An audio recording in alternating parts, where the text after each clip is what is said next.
As we have been discussing during our Vinaya class the last month or so, the desire for a sexual relationship is likely the number one reason why monastics decide to disrobe.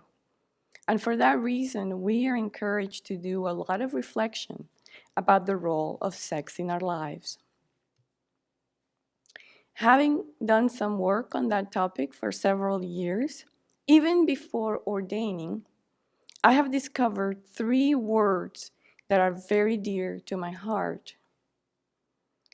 So, what are those 3 words? Sex is boring.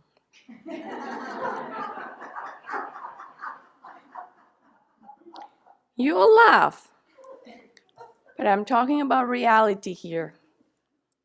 You see, we are in such denial about this fact because there are literally billion-dollar industries focused on making sex look more interesting and exciting than it actually is.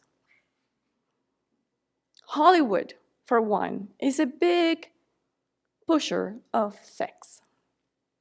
They are responsible for a great deal of our unrealistic expectations about physical and emotional relationships.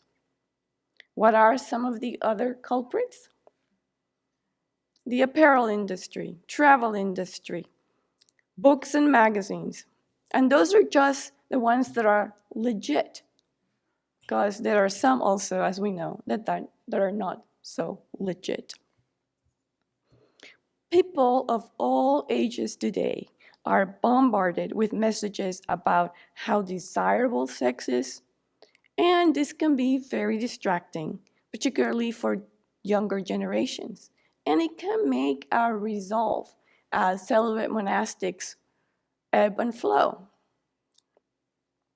Those industries are nonstop selling us the idea that sex can be more fun, adventuresome, and fulfilling than it really is. And for that reason, it's really hard for us to see clearly what it is that we're dealing with and talking about.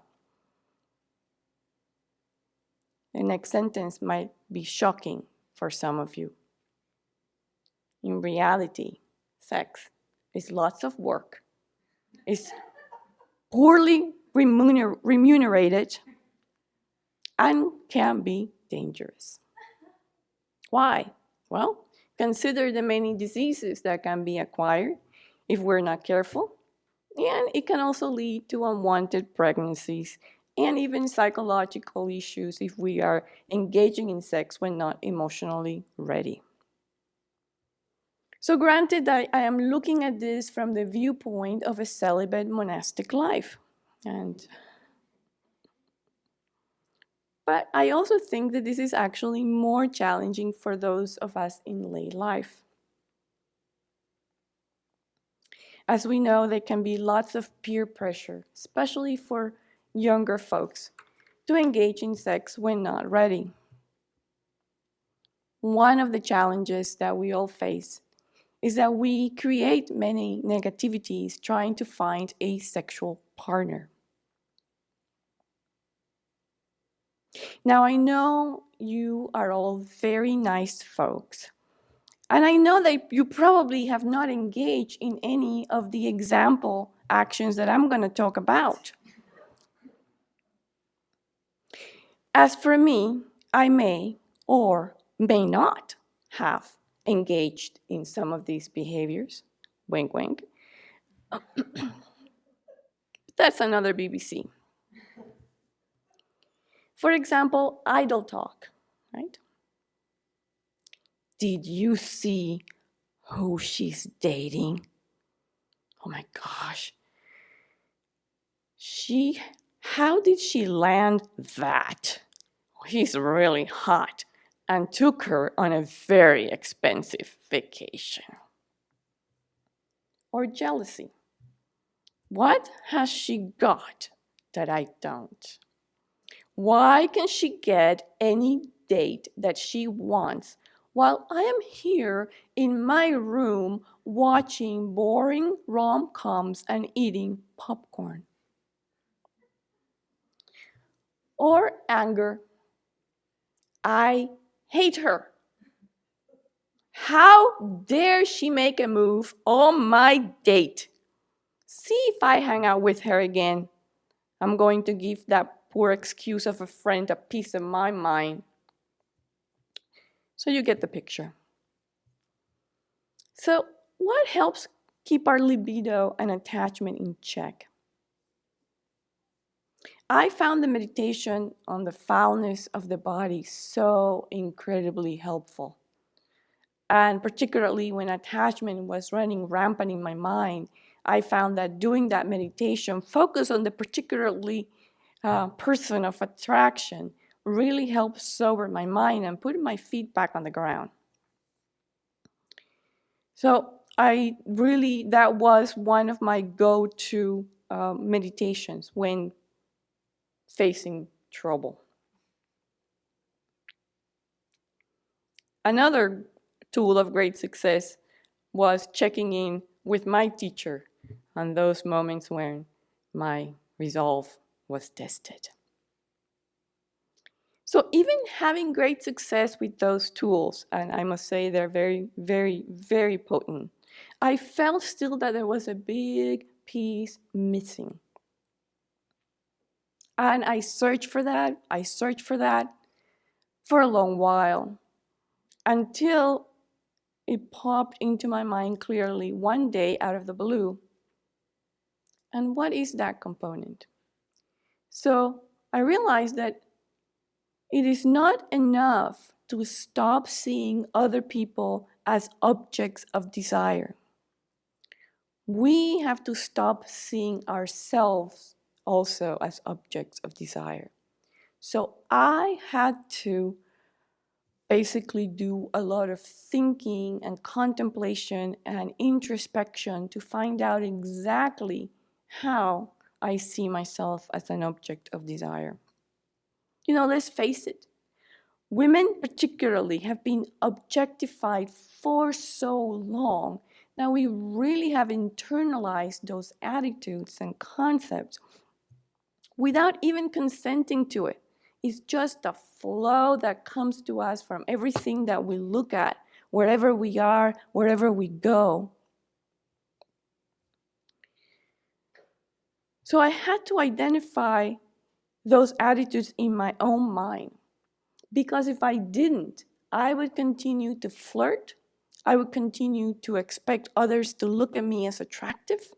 I would cherish and long for that kind of a relationship and interaction. And I would continue to relate to myself from that paradigm.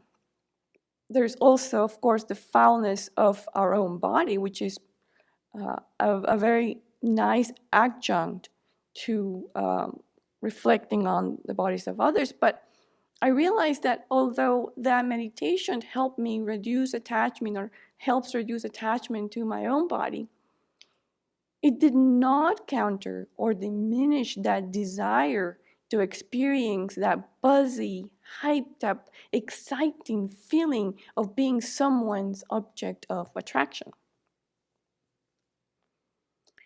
And in addition, there are so many problematic byproducts of seeing ourselves in that light.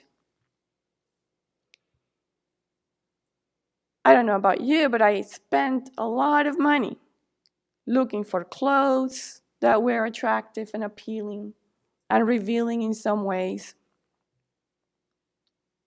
There's a lot of unrealistic body images and expectations that go along with that kind of an attitude. Even spending money on plastic surgery. I will leave that to your imagination. And also other competitive behaviors. And it's easy to become imbalanced when we see ourselves through such narrow focus instead of really looking at the entirety of who we are as a human being.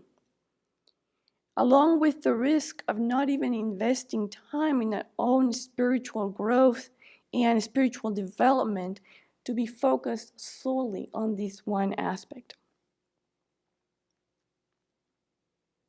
So now, instead of seeing myself as an object of desire, I am working to see myself as an ethical person, to develop self-respect, and to see others not in the light of that kind of a relationship, but see others also as an object of respect, as an object of loving kindness.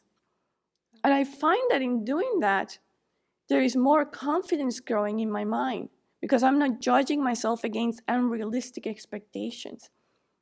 And at the same time, my appreciation for others grow, and I begin to see them in their wholeness,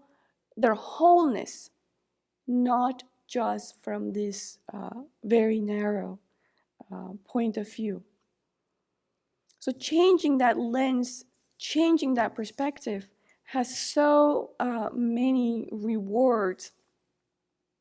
And of course, as a monastic, it's really the foundation on which I hope to continue to be a monastic for the remainder of this lifetime, and hopefully future lifetimes as well.